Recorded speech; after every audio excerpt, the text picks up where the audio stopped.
Olá, leitores! Meu nome é Daniel Orsini e sejam bem-vindos a mais um encontro nosso. Aqui a gente fala de livros.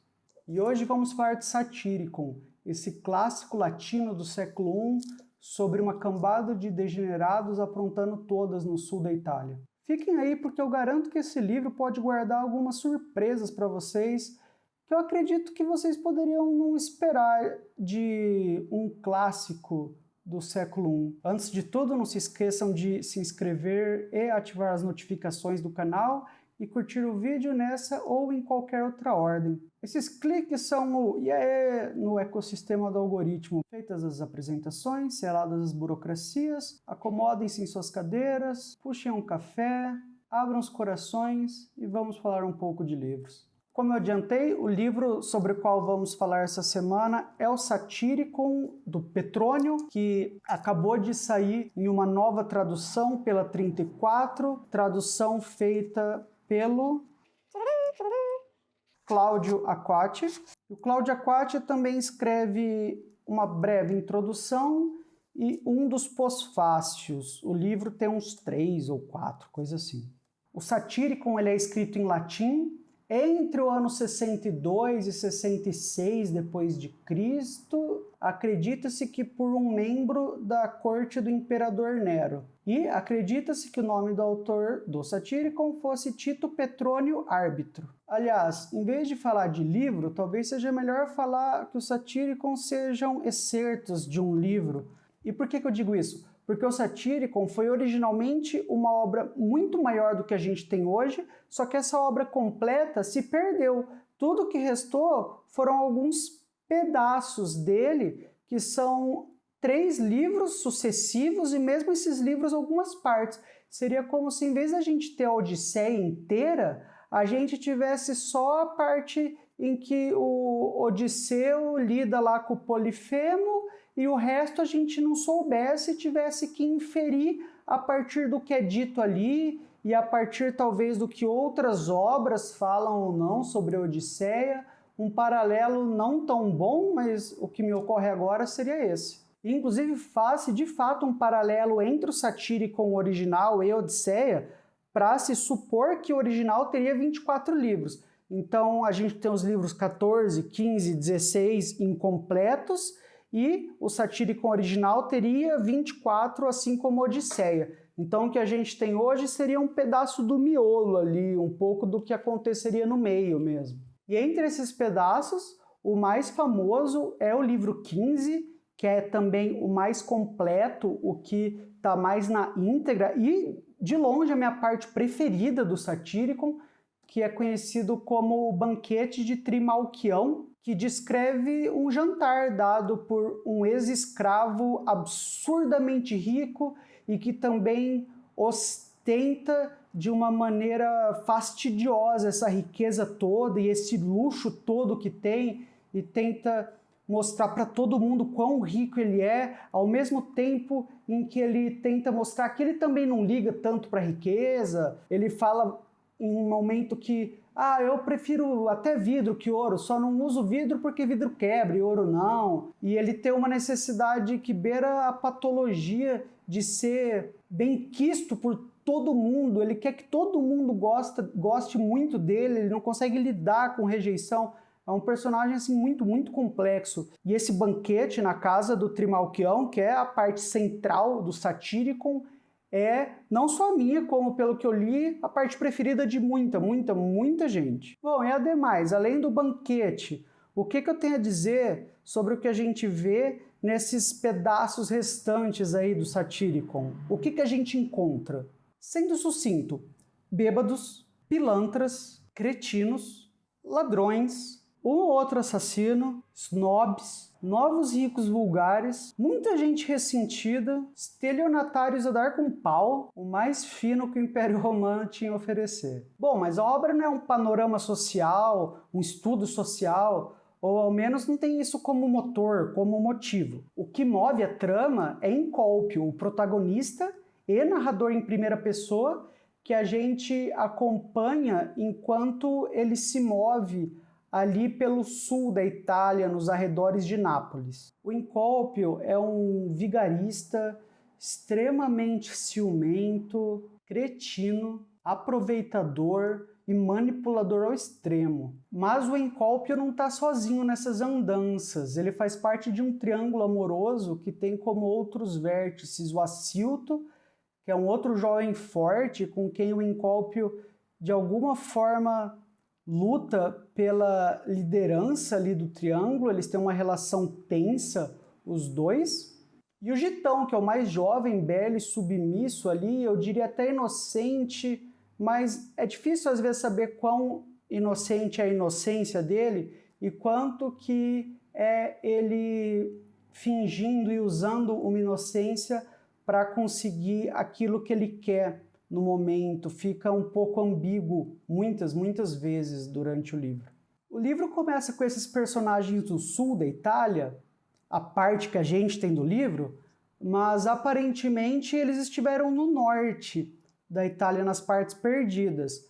Só que a gente vai saber que eles estiveram por lá porque eles vão encontrar consequências para o que eles andaram fazendo lá em cima, o que parece envolver desde roubar os desavisados até profanar o culto feminino a Príapo, o deus da fertilidade conhecido por seu falo imenso, que é algo que vai assombrar Encólpio o tempo todo e inclusive vai ser recorrente nas partes que sobraram do Satyricon. O que lembra um pouco a Odisseia também, em que o Odisseu é perseguido pelo Poseidon. Como eu falei, o que sobraram foram 3 livros e mesmo eles estão com uns pedaços comidos. Então Satyricon começa a partir desses fragmentos, quase como que rastejando dos destroços e já no meio da ação. E a ação, no caso, é uma disputa / aula de retórica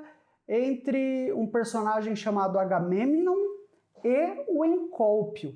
E tem também umas outras pessoas ali no recinto, incluso o Assilto. O que está acontecendo ali entre o Encólpio e o Agamemnon é meio que um slam, uma batalha de poesia, mas o Agamemnon está com uns argumentos assim que cheiram um pouco a naftalina, sabe?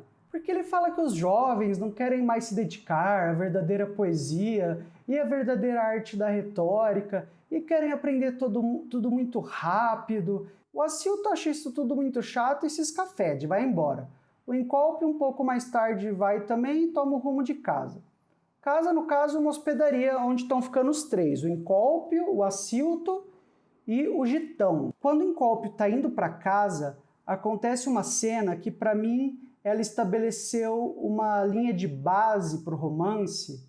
Ela colocou um certo surrealismo que, na literatura contemporânea, eu espero encontrar, por exemplo, num romance do Murakami, como esperável no Satyricon.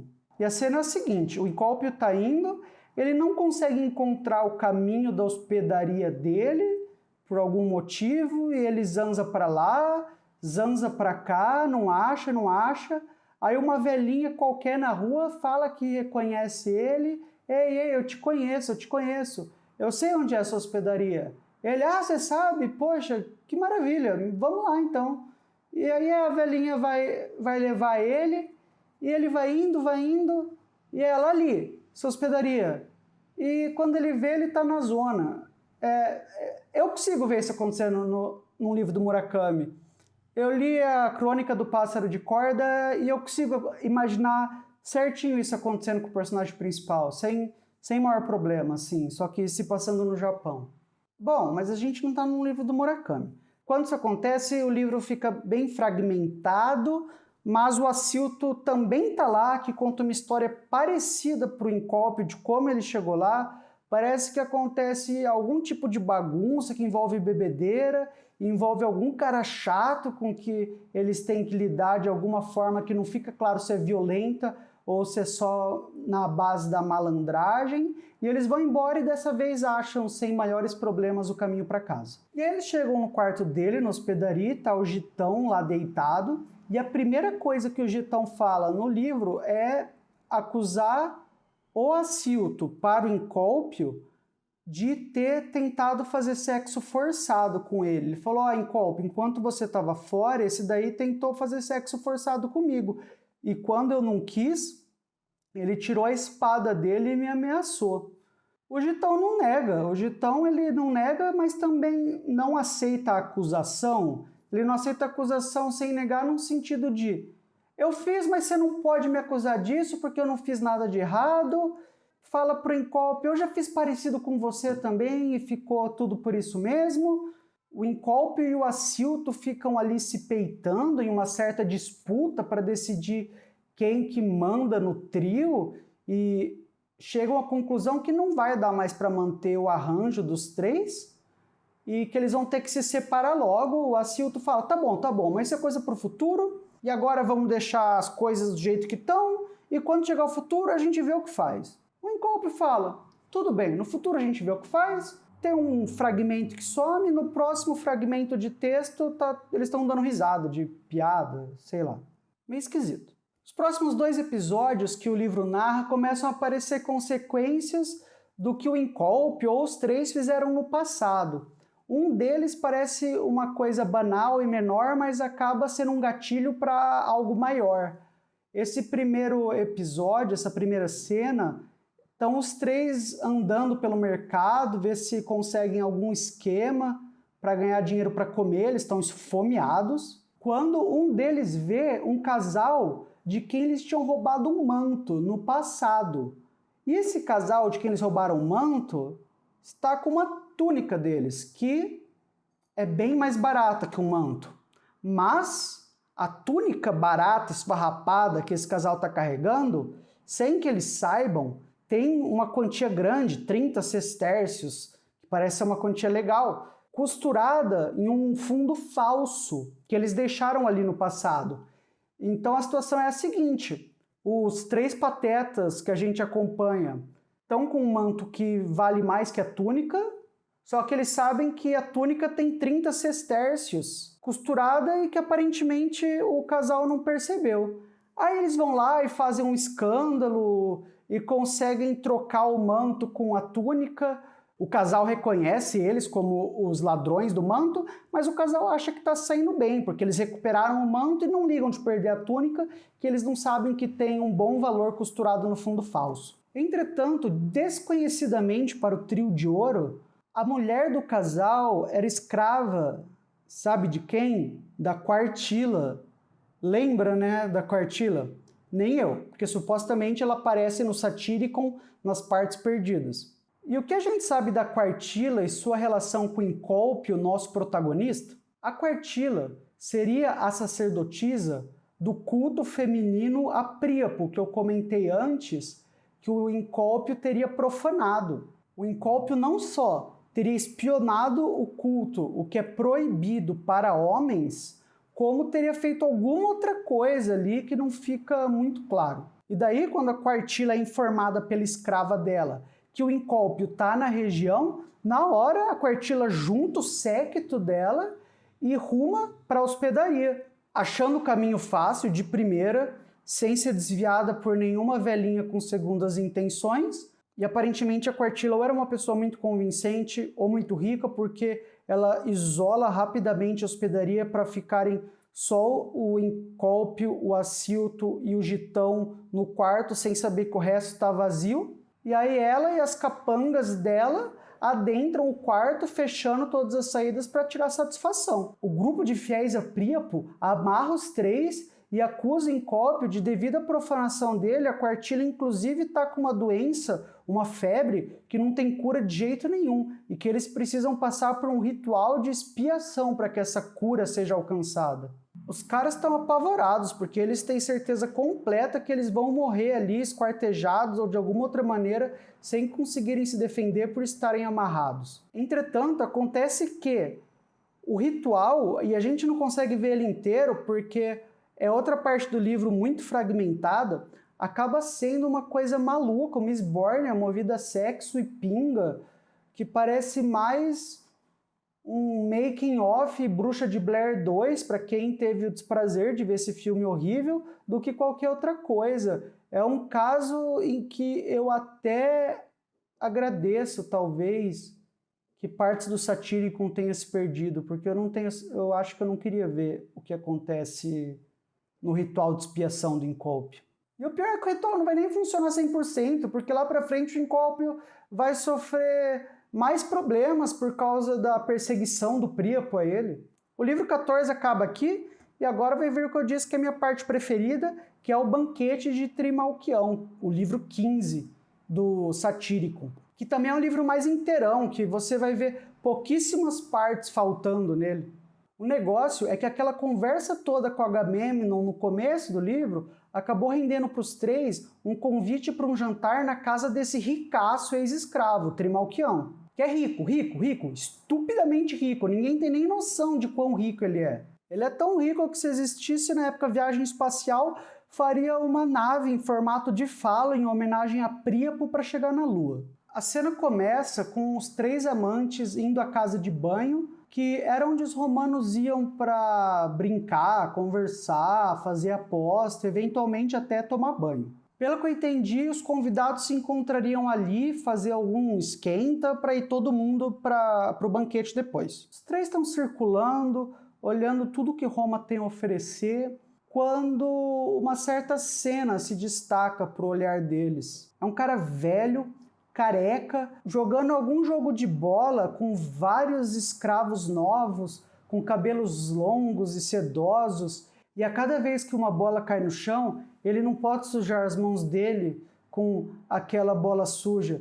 Um escravo pega a bola suja e põe num cesto, e um outro escravo vem com um cesto de bolas novas, e do cesto ele escolhe uma outra e continua a brincadeira, assim sucessivamente. A cena termina quando o velho faz um sinal para um escravo de que quer urinar, e o escravo traz um pinico, o velho urina, faz um sinal para um outro trazer uma bacia com águas perfumadas, ele lava a mão dele ali, e aí ele começa a acariciar a cabeça do escravo, e essa mistura de urina com água perfumada, com o suor, foi me causando uma sensação de nojo tão forte, uma descrição tão boa, sabe, que consegue dominar o leitor, que eu tive que parar um pouco de ler, de tão boa que foi a descrição.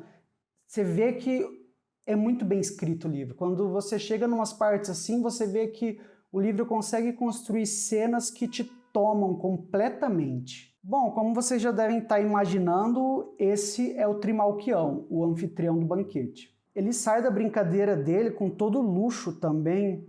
Encólpio diz que ele vai ser enxugado com toalhas de lã, enquanto massagistas untam o corpo dele com óleos essenciais, e ele é colocado numa liteira carregada por 2 escravos à frente e 2 escravos atrás. E, o melhor, ao lado dele vai um escravo com uma flautinha bem pequenininha, tocando bem baixinho, só para ele escutar o caminho inteiro. Com que a gente pode argumentar que o Trimalquião lançou as bases do que viria a ser o MP3 no sul da Itália no século I depois de Cristo. Bom, e aí o trio de amigos já encontrou o Agamemnon e eles vão juntos para o banquete. Já na entrada do palácio do Trimalquião tudo exala luxo, tem um pássaro multicolorido que fala e uma pintura num painel gigantesco em que aparece o Trimalquião conquistando Roma ao lado de Minerva, e ele tem cabelos esvoaçantes à la Bon Jovi. É um negócio genial. Ainda na entrada, a gente vê uma outra preocupação do Trimalquião, que é uma preocupação com superstições e interferências no destino. Para entrar no salão, tem um porteiro que verifica e garante que todo mundo usa o pé direito para entrar.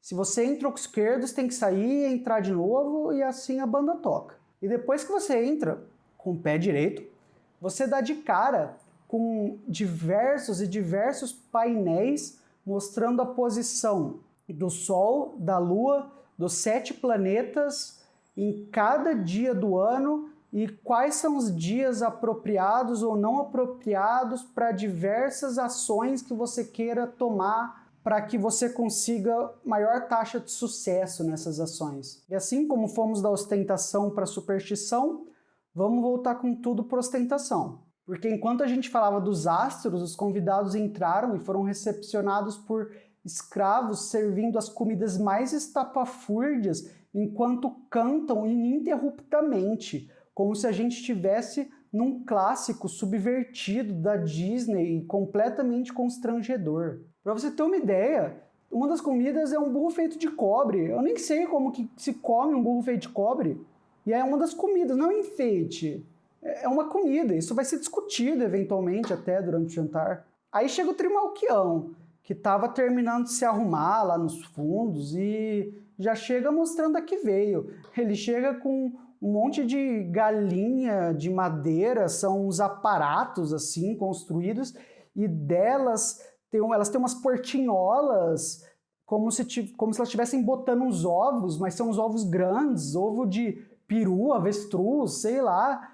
Só que os ovos estão chocos, dentro tem uns peru mortos, assim, uns filhotes, é uma coisa grotesca, e aquela é a comida, sabe? Ele espera que as pessoas comam aquilo, e fica uma cena, fica todo mundo olhando, pensando se come ou não. Como a comida não estava lá, essas coisas, começam a servir vinho com mel, que parece que era o veneno de escolha da boemia romana da época. E aí o jantar vira, aos poucos e calmamente, uma esbórnia descontrolada. Como fala em Cólpio, a água mesmo ninguém ofereceu. E um dos méritos do livro, eu acho que é conseguir passar muito bem essa sensação de festa descontrolada, sabe? Que a cada segundo que passa, as pessoas têm menos controle de si, que tá tudo ficando mais sujo, que o sol tá se pondo, que tá todo mundo ficando mais alegre, e daqui a pouco tá todo mundo ficando mais eufórico. E que ao mesmo tempo, quanto mais eufórico tiver todo mundo, maior é o risco dessa euforia toda desabar no estalar de dedos. Eu senti muito essa sensação enquanto eu lia e relia O Banquete, do Trimalquião, não do Platão, que eu não senti isso em momento nenhum. Acontece muita coisa no Banquete, eu não vou falar de tudo e sequer da maioria das coisas que acontece. A gente vai conhecer mais do Trimalquião, como ele é muito preocupado com a morte, e talvez esse luxo todo, e essa farra, e essa afirmação de vida seja a forma dele lidar com isso. Porque ele gosta de luxo, mas ele quer convencer os outros de que não é o luxo em si. Então você sente que, mesmo que seja, tem alguns outros motivos por trás, que ele não é alguém tão simples, sabe? E definitivamente não é. Não é simples de maneira nenhuma. A gente vai conhecer melhor a Fortunata também, que é a esposa do Trimalquião, que muita gente na história, a gente escuta amigos do Trimalquião e outros convidados falando que ela é dinheirista e que ela é mão fechada e que ela é aproveitadora. Mas quando a gente conhece ela, quando a gente vê ela agindo de fato, a gente vê que ela é só uma pessoa sensata, sabe? Que ela faz coisas absurdas como perguntar o preço de algo antes de comprar. Uma das coisas mais fascinantes, e eu vou voltar um pouco a isso no final, é que embora o Satyricon seja narrado pelo Encólpio, na cena no banquete a gente escuta muito outras vozes, e essas vozes falam de uma maneira muito peculiar, muito única. Então a gente vai escutar um mercador falando, e ele vai falar como um mercador, vai falar tendo as preocupações do mercador, vai falar tendo os preconceitos de um mercador, e ele vai falar sobre outras pessoas e empregando os pontos de vista que ele tem sobre as outras pessoas.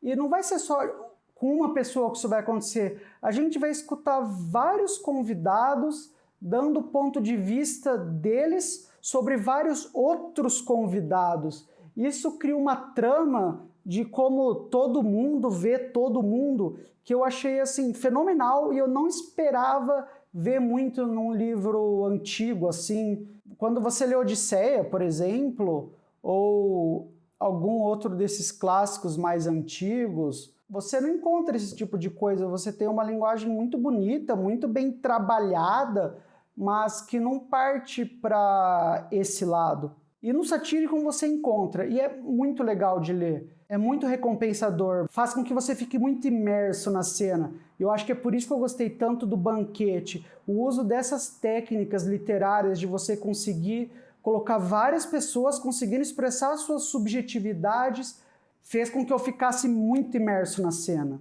E, inclusive, é no momento que você tem um dos convidados, um outro ex-escravo, assim como o Trimalquion, que a gente não pode esquecer que é um ex-escravo, é quando ele está falando que a porca quase vai para o brejo, e é uma cena muito boa. Esse ex-escravo, ele inculca que o Assilto está debochando dos outros ex-escravos ali presentes, e o Trimalquion incluso.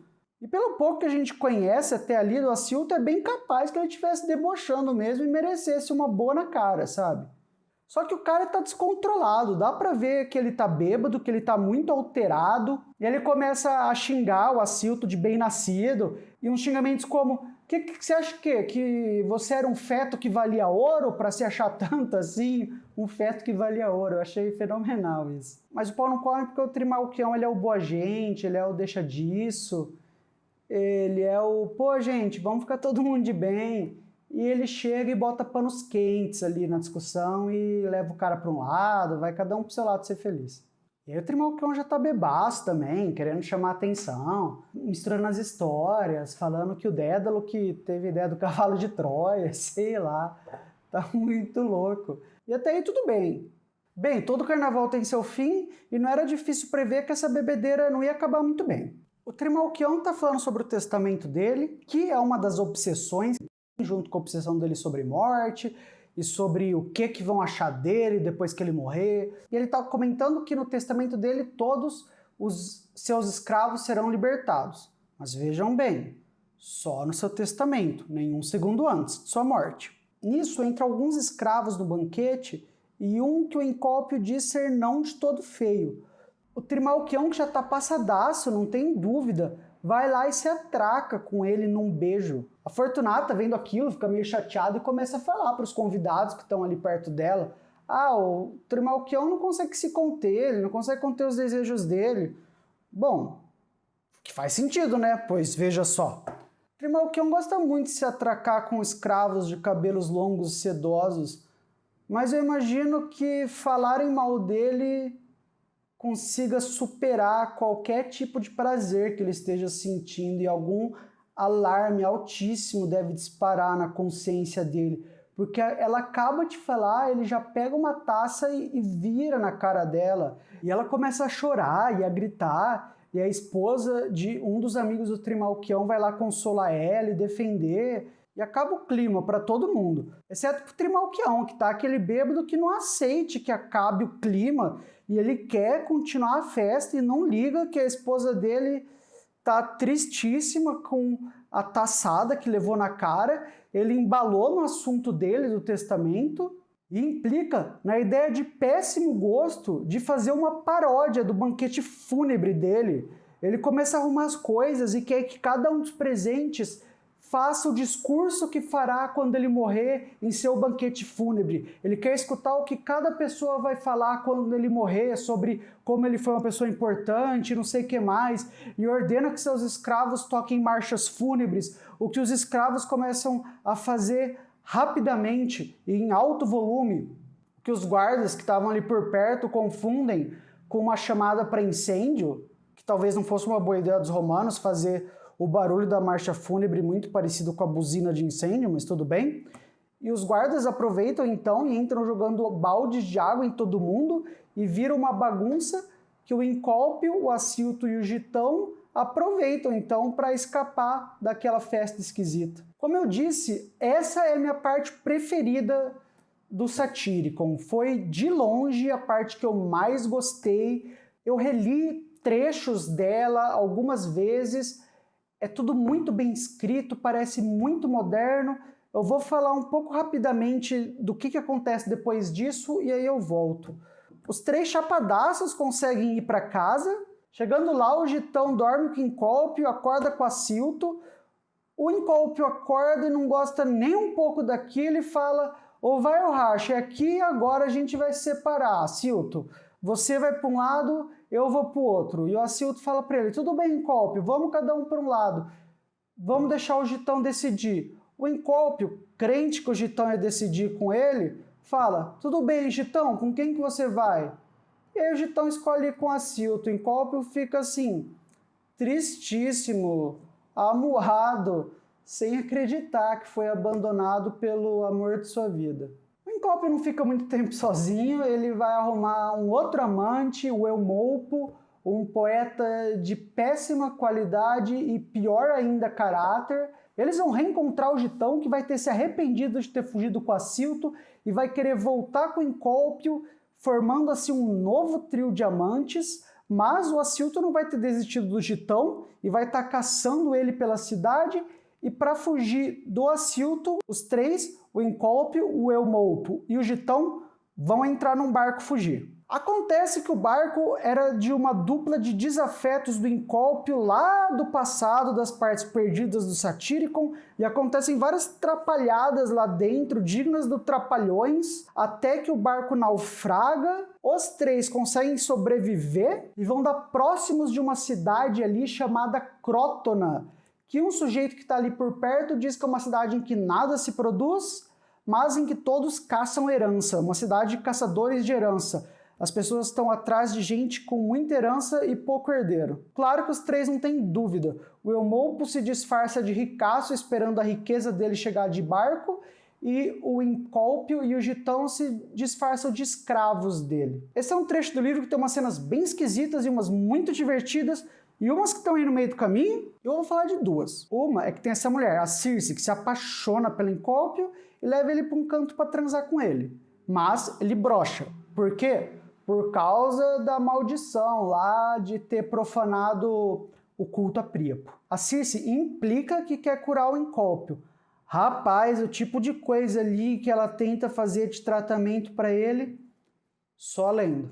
E a outra situação que eu vou descrever é que, indo para o finalzinho do livro, o pessoal começa a ficar desconfiado que o Eumolpo, na verdade, não tem riqueza nenhuma. Para tentar segurar os desconfiados, o Eumolpo coloca uma cláusula no testamento dele dizendo que somente os que comerem a carne do seu cadáver poderão herdar as suas riquezas. Ele achou, e eu entendo ele, que ninguém aceitaria isso e iriam desencanar dele por um momento que fosse.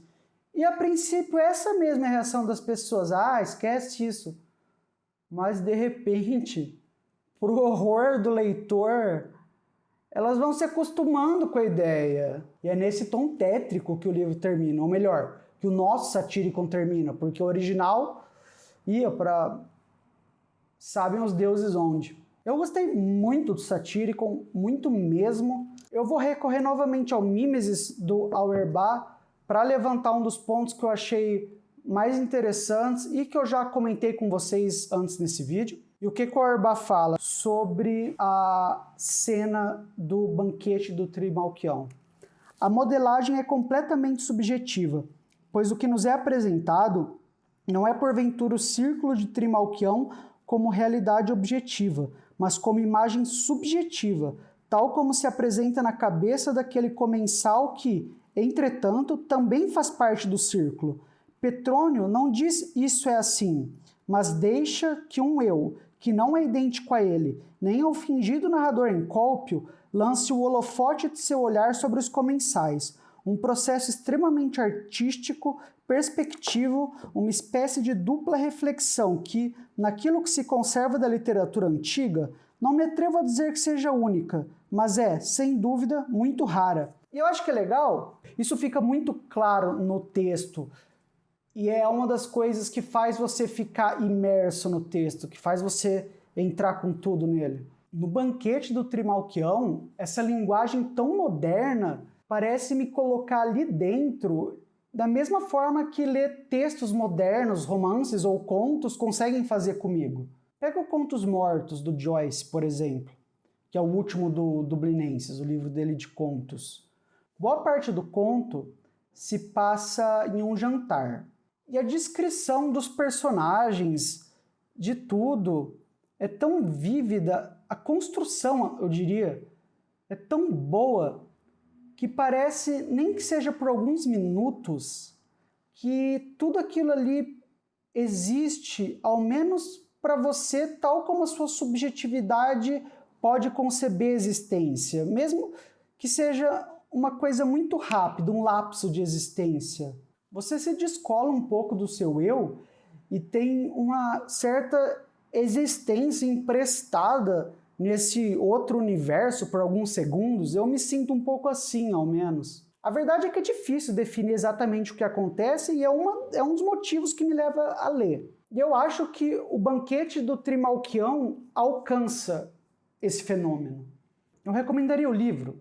Sim, mas com tonalidades, com avisos. Um ponto que talvez possa fazer gente que a princípio não cogitaria ler o Satyricon cogitar essa ideia é que, embora ele seja um clássico, bem clássico mesmo, lá do século I, escrito em latim e tudo mais, a linguagem dele não lembra muito os outros clássicos ali do mesmo período. É uma linguagem que soa muito mais moderna e até uma história que soa muito moderna. Então eu acho que isso pode atrair um público que não se atrai muito por coisa como Odisseia, por exemplo. Por outro lado, falando agora de algo que pode desestimular leitores, e é bom que eles saibam antes de lerem o livro, como é de se esperar de uma obra que, na verdade, é o resto de uma outra obra que se perdeu, o Satyricon não tem uma estrutura certinha de começo, meio e fim. A história começa já no meio dos acontecimentos e também termina assim, com os personagens encaminhados para sabe onde. O interesse está mais em ver os personagens e suas relações nessa curta janela do que em qualquer espécie de arco narrativo. Então, se você é um leitor que gosta mais de arcos narrativos bem estruturados e precisa deles para que sua leitura seja prazerosa, talvez não seja uma boa escolha para você. Bom, acho que é isso. Espero que tenham gostado do nosso papo. Se vocês ainda não curtiram o vídeo ou se inscreveram no canal e se sentem inclinados a isso, eu peço que o façam. A gente se vê na próxima. Tchau, tchau!